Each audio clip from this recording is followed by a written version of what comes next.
그 어떤 문제도 해답은 예수. 우리 찬양대가 찬양하는데 설교를 더 이상 할 필요가 없네요. 그 어떤 문제도 해답은 예수. 여기에 모든 말씀의 그 내용의 핵심이 다 들어가 있습니다. 우리가 설교를 10,000번, 10만 번, 100만 번 들어도 결국 설교의 주제는 다 해답은 누구에게 있다는 거예요? 예수님. 끝. 이 뭐 설교를 길게 들을 필요가 있나요? 여러분 우리 차를 운전하고 가다가 교통사고가 나면 교통사고가 벌어졌을 때 나라들마다 그 대처하는 그 방법들이 좀 다르더래요. 교통사고 크게 났다. 그럼 미국은요, 제일 먼저 누가 달려오냐? 교통경찰이 달려온답니다. 딱 사고가 났을 때 일본에서는 누가 제일 먼저 달려오느냐? 보험회사 직원이 달려온대요. 근데 우리나라에 딱 사고가 났다. 누가 제일 먼저 오신지 아십니까? 견인차 기사가 제일 먼저. 참 희한해요. 어떻게 아는지 하여튼 견인차 기사가 경찰보다 빨리 와요. 희한하죠. 이렇게 우리가 가끔 그 신호등 같은 게 고장이 나가지고 차가 막 이렇게 밀릴 때가 있죠. 차가 막 정체되죠. 막 2km, 3km 이상 막 이렇게 차가 정체될 때 그때도 나라마다 대처가 좀 다르다는 거죠. 미국은요, 제일 먼저 누가 오냐? 역시 교통경찰이 제일 먼저 온대요. 그래서 신호 체계를 무시하고 손으로, 수신호로 딱 안내를 해준다죠. 일본은 누가 제일 먼저 오느냐? 엔지니어, 기술자가 와가지고 그거를 조작해가지고 빨리 차가 돌리게 한다지요. 우리나라는 누가 제일 먼저 오시는지 아십니까? 뻥튀기 아줌마. 이런 뻥튀기 아줌마. 어떻게 하는지 그 막히는 데마다 와가지고 이 뻥튀기 아줌마들이 막 이러고 있다고. 참 희한하죠. 여러분, 이건 뭐 물론 우스갯소리입니다. 그런데 실제 우리가 우리 인생을 운전하고 가다가 사고를 당했을 때 누가 제일 먼저 우리를 찾아오실까요?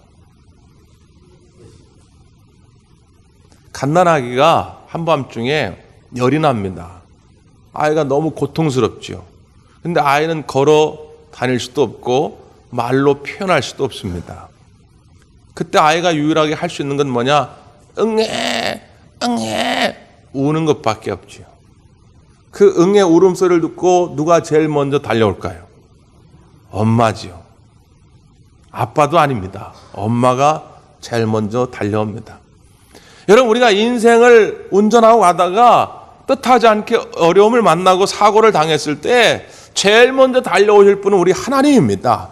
우리 예수님이지요. 그런데 우리가 어린아이처럼 응애 할 필요가 있다고 말해요. 그걸 신앙적인 용어로 뭐라고 하냐? 기도라 말하는 겁니다. 하나님 물론 우리의 삶의 형편을 다 아시지요. 우리가 뭐가 필요한지, 뭐가 문제인지, 뭐가 있어야 앞으로 더 나은 날이 될지를 다 아시지만 하나님은 기도하는 자를 만나길 원한다는 거예요. 기도하는 자를 통하여 일하기를 원하신다는 거지요. 왜? 하나님이 우리를 처음 창조할 때 그게 창조의 본연의 목적이기 때문에 그렇습니다. 그냥 하나님 따로 인간 따로 살려면 아예 창조를 안 했어요. 하나님이 우리를 창조하시면 하나님과 교제하게 하시려고 우리를 만드셨단 말이죠. 근데 때로는 인간들이 등 돌리고 지멋대로 살아. 하나님 부르시는 거예요. 내가 너를 좀 만나고 싶다. 내가 너와 함께하고 싶다. 내가 네 형편을 알지만 좀 기도해봐. 그럼 내가 너를 통해 많은 복을 줄게. 이게 하나님이 우리를 기도의 자리로 부르시는 초대장이란 말이죠. 우리가 천국 가족 공동체를 경험하자 이렇게 말하는데 교회는 뭐니 해도 기도가 있는 공동체입니다. 물론 우리가 기도는 하루 24시간 1년 365일 호흡처럼 해야 합니다. 그게 기도거든요. 그런데 특별히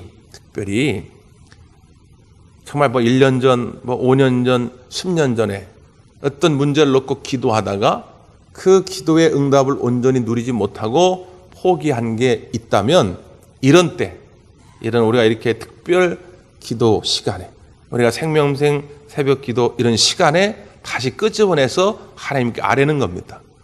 기도는 늘상 해야 하는 거죠. 뭐 새삼스럽게 무슨 특별 기도 한다고 합니까? 그런 거지만 그럼에도 불구하고 이런 때 이런 기간을 갖는 것은 혹시라도 내 기도 제목이 녹슬어진 건 없는가. 옛날 금광촌에서 그런 일이 있었다지요. 이제 금광촌인데 소문은 무성합니다. 저 뒷산에 가면 금이 있다. 그래가지고 수많은 사람들이 와가지고 거기서 막 땅을 파는 거예요. 근데 1년을 파고 2년을 파도 금이 안 나옵니다. 돈만 허비하지요. 그러니까 대부분 사람들이 2, 3년 하다가 그냥 다 파산하고 그냥 다 돌아가 버리는 거죠. 근데 그 마을에 어떤 아이가 있어요. 근데 이 아이도 꿈을 키웁니다. 소문을 듣자니 우리 뒷산에 금이 나온다는데 나도 어른이 되면 꼭 가서 금을 캐리라. 그래서 어른이 돼가지고 돈을 모읍니다. 몇 년 동안 돈을 모아요. 그래서 그 돈을 다 모아가지고 그 뒷산을 삽니다. 그리고 인부들을 고용합니다. 그리고 땅을 파기 시작합니다. 1년을 파고 2년을 파고 3년을 파고 5년을 파는데도 역시 금은 나오질 않아요. 안 되는가 보다. 이제 모아놨던 돈도 거의 다 써버리고 사람들도 지쳐 돌아가고. 근데 그 5년쯤 지나서 어떨 때 한 인부가 저 지하 땅굴에서 소리를 지릅니다. 야, 여기 곡괭이가 하나 있다. 곡괭이가 하나 있어. 이게 무슨 소린가 하고 달려가 보니까 곡괭이 하나가 땅속에 탁 박혔는데 이게 빠져나오질 않습니다. 이미 세월이 오래 지나가지고 이 곡괭이 그 자루는 다 썩어 없어질 그런 판인데 이 곡괭이 쇠날은 남아있는데 이게 나오질 않는 거죠. 두 사람이 매달려 끊으려도 안 돼요. 그래서 사람들 더 부릅니다. 한 5사람이 매달려가지고 영차 확 끄집어내 보니까 그 곡괭이 맨 끝에 금이 묻어 있더라는 거죠. 막장, 소위 말하는 그 터널 끝까지 사람들이 파고 들어가서 야, 이번 마지막 한번 해보고 없으면 가자 하고 딱 던졌는데 곡괭이가 땅에 박혀버린 거죠. 빼내고 싶었는데 빼내지가 않습니다. 에이, 됐다. 어차피 나오지도 않는데 가버린 거죠. 알고 봤더니 그 곡괭이에 박힌 그 자리부터 금맥이 시작됐다는 거예요. 근데 그 박혀버린 곡괭이를 빼지 않음으로 말미암아 금맥의 시작점에서 사람들이 다 포기하고 돌아가는 거죠. 저는 우리의 기도가 그렇다고 봅니다. 자, 우리가 믿음을 가지고 처음엔 합니다. 자, 하나님은 전능하신 분이다. 하나님은 나를 잘 아시는 분이다. 하나님이 내 기도에 들어줄 거다. 하지요. 곡괭이질을 하는 겁니다. 근데 1년을 해, 2년을 해도 뭔가 나타나질 않아. 응답이 없어. 그러면 그 기도의 곡괭이질을 멈춥니다. 딱 박아놓고 곡괭이 자루는 점점 썩어가는데 지금 거기에 하나님의 응답의 맥이 거기 딱 시작점인데 거기서 그냥 멈춰 버리고 마는 것이죠. 그래서 다시 끄집어내는 겁니다. 여러분이 혹시 1년 전에 혹은 5년 전에 혹은 10년 전에 포기했던 기도의 제목들이 있다면 다시 끄집어내서 이번 기회에 사생결단으로 하나님께 매달리시고 응답받는 기회가 되기를 바랍니다. 자, 오늘 본문의 말씀 바로 그 얘기입니다. 예수님의 비유의 말씀인데 아주 쉬운 얘기죠. 이런 겁니다. 어느 날 한 사람이 자고 있는데 갑자기 밖에서 막 문 두드리는 소리가 들려요. 야, 누구냐? 가보니까 아주 오래된 친구입니다. 친구가 여행을 하고 가다가 이제 잠깐 머물려고 밤에 왔는데 너무 배가 고픈 거예요. 야, 먹을 것 좀 줘라. 근데 마침 자기네 집에 먹을 게 똑 떨어진 거지요.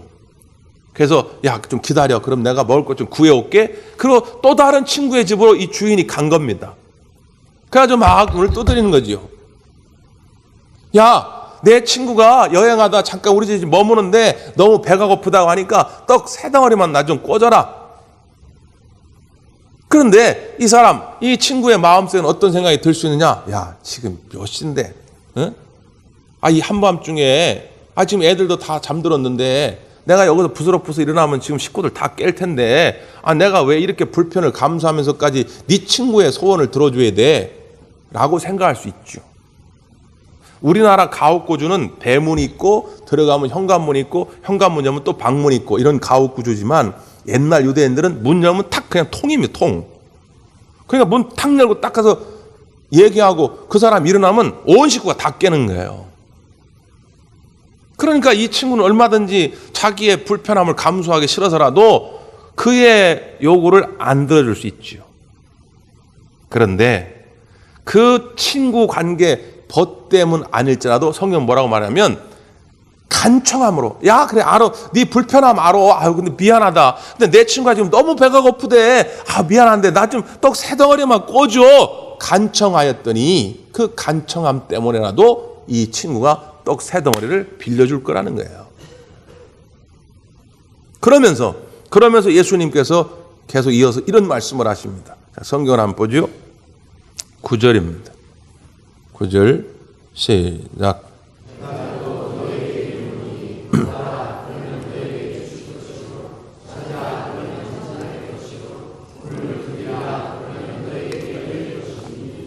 아멘. 고하면 주실 것이다. 찾으면 찾아낼 것이다. 도드리면 열릴 것이다. 그 친구의 집에는 지금 떡이 있어요. 그러니까 이스라엘 사람들은 우리처럼 그 밥이 아니고 이렇게 빵, 바게트 빵 같은 긴 게 이런 게 있습니다.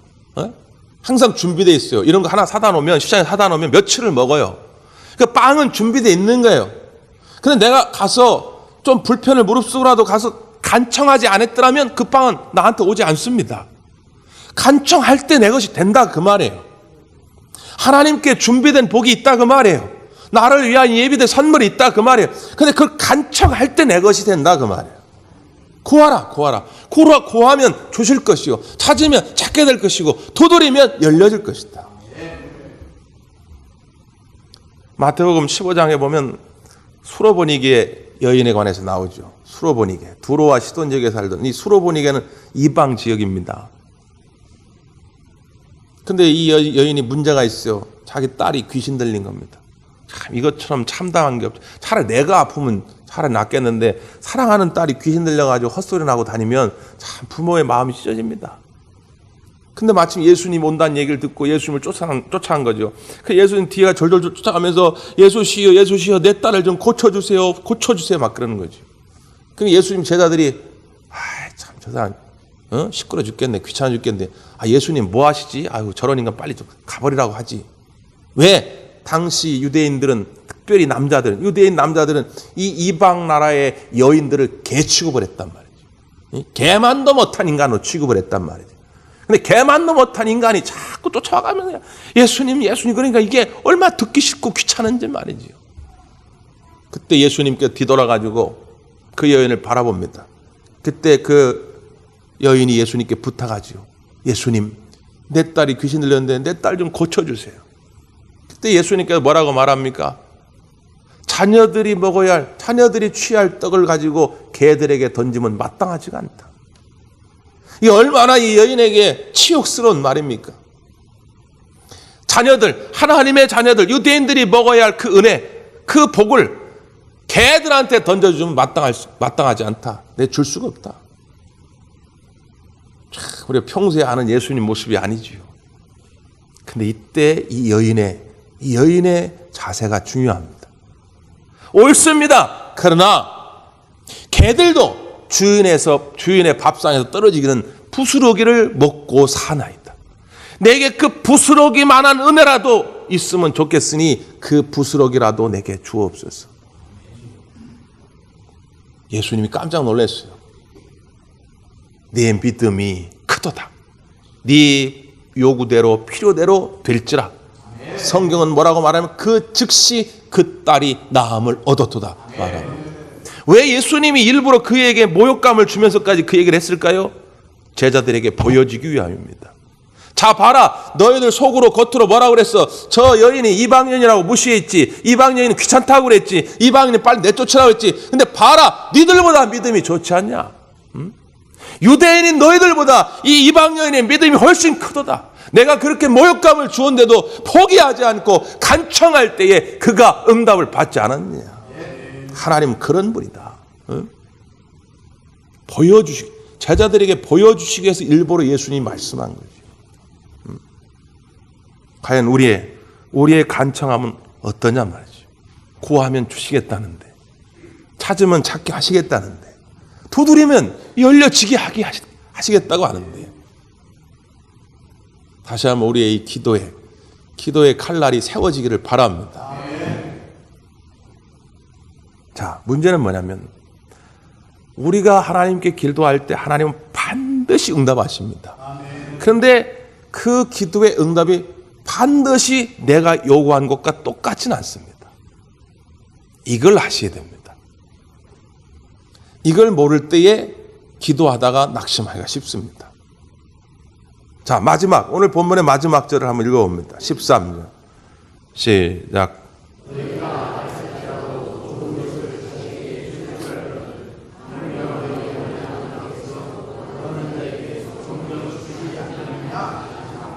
아멘.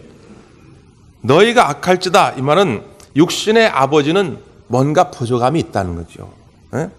육신의 아버지는 자녀들의 요구대로 다 들어줄 수 있는 능력도 없고 때로는 마음이 안 맞아서 뭐 안 들어줄 수도 있고 그렇잖아요. 그럼에도 불구하고 그 육신의 아버지들에게 아들이 와가지고 생선을 달라 했습니다. 근데 뱀 줄 사람은 없단 말이죠. 알을 달라 했는데 전갈을 줄 사람은 없단 말이죠. 왜? 뱀에 물려, 전갈에 물려, 독에 물려 죽으니까 그 죽는데 자식들이 그걸 줄 부모는 없단 말이에요. 부모가 아무리 부족해도 어쨌든 부모가 자식들이 오면 능력이 있건 없건 어쨌든 좋은 걸 주려고 할 거라. 좋은 거. 응? 하물며 우리 하나님께서 너에게 좋은 것을 주지 않겠느냐. 무슨 말이냐? 하나님은 반드시 우리의 기도에 응답하시는데 그 기도의 응답이 반드시 내가 원한 대로 되는 것은 아닙니다. 그런데 중요한 것은 그 기도의 응답은 반드시 내게 좋은 것입니다. 이걸 아셔야 한다는 거예요. 하나님은 우리에게 반드시 좋은 걸 주신다. 그 좋은 것이 뭐냐? 성령님을 주신다는 겁니다. 에이, 목사님 또 김 빠지네. 나는 초반에 목사님 얘기하길래 또 기도하면 그냥 우리 회사가 그냥 매출이 1년에 1억밖에 안 되는데 내년에만 1,000억 되는 줄 알았는데 결국 성령 주신다는 얘기 맥 빠져버리네. 신앙의 신비를 모르기 때문에 그런 생각을 하게 되는 거예요. 목사님 잔뜩 기대했는데 나 지금 몸이 아파가지고 기도하면 내 병 고칠 줄 알고 지금 당장 내일부터 나와가지고 병 고치게 해달라고 기도하려 했더니 김 빠지네. 성령의 권능이 뭔지를 모르니까 그런 생각을 한단 말이에요. 예수님께서 승천하시면서 제자들에게 명령을 하나 내리지요. 너희들 예루살렘을 떠나지 말고 약속한 것을, 하나님이 약속하신 것을 기다려라. 그래서 사도행전 2장에 보면 예수님의 제자들과 예수님의 가족들, 예수님의 따르던 여인들 그리고 기타 여러 사람들 총 120명이 마가라는 사람의 다락방에 모이게 됩니다. 성경은 뭐라고 기록하냐? 그들이 모여서 한 일이 뭐냐? 오로지 기도에 힘쓰니라. 오로지 기도에 힘쓰니라. 그럼 뭘 기도했느냐? 그 예수님 명령을 따라 약속하신 것을 기다린 겁니다. 하나님이 약속하신 하나님의 영을 기다립니다. 부어 주옵소서. 부어 주. 거기서 병 고쳐 달라, 우리 사업 잘 되게 해달라, 우리 애들 이번 주 수능 시험인데 서울대 연대 가게 해달라, 이런 기도 한 게 아니에요. 그냥 오로지 그냥 기도에 힘쓰는데 그게 뭐냐? 약속한 것, 하나님의 영을 부어 주옵소서. 기도했어요. 그때에 불의처럼 갈라지는 성령이, 급하고 강한 바람 소리 같은 성령이, 비둘기 같은 성령이 그 공동체에 임하게 된 것입니다. 그때 성령이 임하게 되니까 어떻게 됐냐? 그들의 입술이 열렸습니다. 베드로의 입이 열렸어요. 하나님, 내가 설교를 좀 잘하고 싶은데 하나님 좀 말재주도 좀 주시고 지식도 주세요. 베드로가 그런 기도를 한 적이 없어요. 근데 성령이 임하니까 베드로가 담대하게 말씀을 전하게 되는데 그날에 3,000명이 회개하고 세례를 받았다는 거예요. 3,000명이. 난 저 사람 배기 싫어 죽겠는데 좀 사랑할 마음 좀 주세요. 그런 기도는 하지도 않았는데 성령님 오세요. 성령님 부어주세요. 기도했더니 성령 임하게 되니까 그들이 집에 돌아가지고 자기의 물건들을 다 가지고 나왔다는 거예요. 누가 가져라고 강의도 안 했는데. 가져와서 물건들을 통용하기 시작했다는 거예요. 네 것 내 것이 없는 원시 공산사회가 이루어졌단 말이에요. 천국이 이루어졌다 그 말이죠. 집에서 떡을 떼며 기쁨을 나누기 시작했다는 거지. 날마다 구원받는 자의 수가 넘쳐나기 시작했다 그 말이지. 그리고 사도행전 3장으로 넘어가면 베드로와 요한이 성전을 향해 갑니다. 미문이라는 곳이 있는데 앉은 명에 앉아가지고 구걸을 합니다. 주머니를 뒤져보니까 동전 하나가 없어요. 돈이 없다 그 말이에요. 돈 달라고 얘기한 적 없잖아요. 돈 달라고 기도하지 않았어요. 성령만 주신 거죠. 은과 금은 내게 없거니와 그러나 내게 있는 것으로 내게 너에게 주노니 나사렛 예수의 이름으로 일어나 걸어라 명한 것입니다. 신의 은사를 달라고 기도한 적도 없습니다. 병 고치게 해달라고 말한 적도 없어요. 그런데 성령 임하니까 병 고침을 눈으로 보고 목교하게 된 것이죠. 성령님이 가장 좋은 것입니다. 그걸 아셔야 돼요. 이번 우리가 그래서 기도의 제목 가운데 성령 충만을 위해 다시 기도할 것입니다. 성령 충만해지면 여러분의 육신의 문제도 여러분의 영혼의 문제도 해결될 줄 믿습니다. 성령의 충만함이 가장 좋은 것이다. 덧붙여서 한 가지 우리가 이번 생명샘 기도회 때 나라를 위한 기도를 한번 해보려고 합니다. 어제 여러분은 어떻게 뉴스들을 TV를 보셨는지 모르겠지만 저는 3시간이 넘도록 계속 광화문 그 현장을 보면서 참 여러 가지 생각이 들었습니다. 조마조마했습니다. 부끄럽기도 하고 하나님 앞에 죄스러운 것도 있고 또 순간순간 분노가 차올라오기도 하고 지금이라도 당장 그 광화문으로 뛰어가고 싶은 마음도 들고 참 여러 가지 생각들이 어제 들었습니다. 그럼에도 불구하고 하나님의 자녀들이 우선적으로 해야 할 것, 그건 뭘까? 우리가 수요일마다 사무엘상을 계속 묵상했습니다. 사무엘상은 한나란 여인의 이야기로 시작이 되지요. 한나는 세월이 오래 지났으나 아이가 없었습니다. 주변 사람들이 다 포기했습니다. 저 여자는 아들을 못 낳을 거다. 그런데 한나는 하나님께 간청했습니다. 믿음을 가지고 구했습니다. 주실 줄 믿고 그 아들 하나님께 드리겠다고 소원까지 했습니다. 그때 하나님이 아들 중에 아들, 정말 귀한 아들 사무엘을 준 거죠. 그래서 소원한 대로 그 사무엘을 하나님께 드렸습니다. 그래서 어렸을 때부터 사무엘은 성전에서 먹고 자고 하는 거죠. 그때 사무엘이 어렸을 때의 이스라엘의 영적 상태를 한 줄로 이렇게 성경은 말합니다. 아이 사무엘이 엘리 앞에서 여호와를 섬길 때에는 여호와의 말씀이 희귀하여 이상이 흔히 보이지 않았더라. 이렇게 말합니다. 말씀이 희귀한 시대, 이상, 하나님이 주는 꿈, 거룩한 비전이 보이지 않는 시대가 바로 그때였다는 거죠. 말씀이 없었을까요? 당시 엘리 제사장이 매일 말씀을 가르쳤어요. 얼마든지 말씀이 선포되고 있었어요. 그런데 말씀 희귀했다는 말은 선포돼도 듣지 않았다는 거예요. 진리의 말씀이 땅에 떨어졌단 말이죠. 권위가 아주 땅에 떨어졌어요. 그냥 너무 사람들이 우습게 하는 거예요. 하나님 말씀을 가지고 여러분 이렇게 살아야 복을 받습니다. 이렇게 살아야 나라가 제대로 설 수 있습니다. 위정자들이여 제발 이 하나님 말씀대로 나라를 다스리고 백성들을 좀 섬겨주세요. 아무리 떠들어 봐야 이제는 사람들이 듣지도 않는다. 코웃음 친다. 그러니까 어떻게 됐느냐? 엘리와 그의 아들이었던 비느하스가 블레셋과의 전투에 나가서 죽습니다.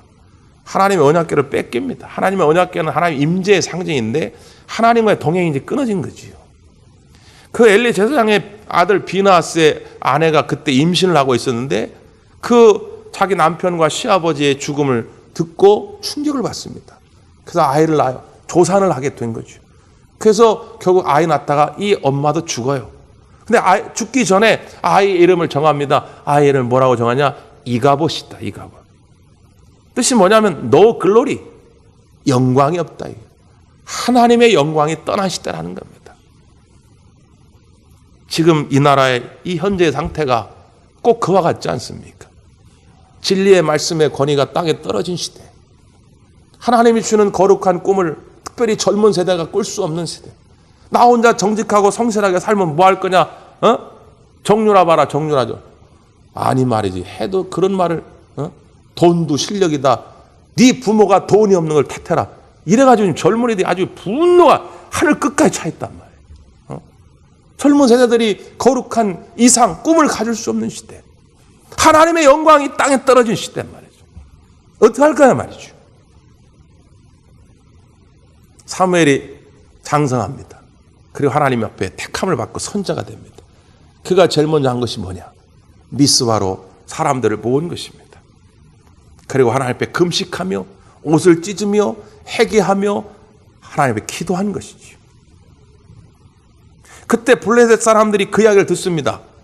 전투라고 하는 거 잘 먹고 해야 겨우 이길까 말까인데, 아니 저 인간들이 지금 금식하며 모여있다. 장정들이 금식하며 며칠 동안 있으니까 기운이 다 빠져 있을 거 아니에요. 야, 이때다 우리 다 미스바로 올라가서 다 쳐부수자. 근데 그 소식을 듣고 사무엘 선지자는 꿈쩍도 하지 않습니다. 순한 어린 양을 붙잡아다가 하나님 앞에 예물을 드리며 기도하였더니 하나님이 그 기도를 응답하셨더라. 그러면서 그 끝에 그 전투의 결론이 이렇게 납니다. 7장 사무엘상 7장 10절인데요. 사무엘이 번제를 드릴 때에 블레셋 사람이 이스라엘과 싸우려고 가까이 오매 그날에 여호와께서 블레셋 사람에게 큰 우레를 발하여 그들을 어지럽게 하시니 그들이 이스라엘 앞에 패한지라. 블레셋 사람들은 미스바에 모여 기도하는 사람들이, 금식하는 사람들이 지금 약한 상태니까 우리가 올라가면 이길 수 있을까 생각했지만 하나님이 그들에게 우레를 발하여 그들을 혼란시키니 그들이 결국 다 패하게 되었다는 거죠. 이걸 눈으로 본 사무엘과 이스라엘 백성들이 얼마나 깜짝 놀라면, 이야, 하나님의 역사가 대단하구나. 그래서 미스바와 센 사이에 돌을 하나 세우고 제단을 쌓고 그곳 이름을 에벤 에셀이라, 곧 하나님이 여기까지 우리를 도우셨다 함이라 정합니다. 저는 이 나라가 반드시 에벤 에셀의 하나님을 고백하는 때가 오리라 믿습니다. 그게 일주일 후가 될지 한 달 후가 될지 혹은 1년 후가 될지는 모르겠습니다. 그러나 반드시 이 나라가 에벤에셀의 하나님을 고백할 때가 올 것입니다. 근데 그때가 그냥 오는 게 아닙니다. 에벤에셀의 하나님을 고백하려면 미스바에 모여 기도하던 그 눈물의 기도, 회개의 기도가 필요하다는 것입니다. 다른 사람 손가락질하기 전에 우리가 함께 모여 이 나라를 위해서 눈물로 기도하게 될 때 하나님이 다시 한번 이 나라 이 민족을 긍휼히 살피시고 다시 한번 하나님의 영광이 살아나는 그런 시대로, 다시 한번 우리에게 거룩한 꿈, 젊은 세대들의 비전이 살아나는 그런 나라로 만들어질 줄 믿습니다. 기도하겠습니다.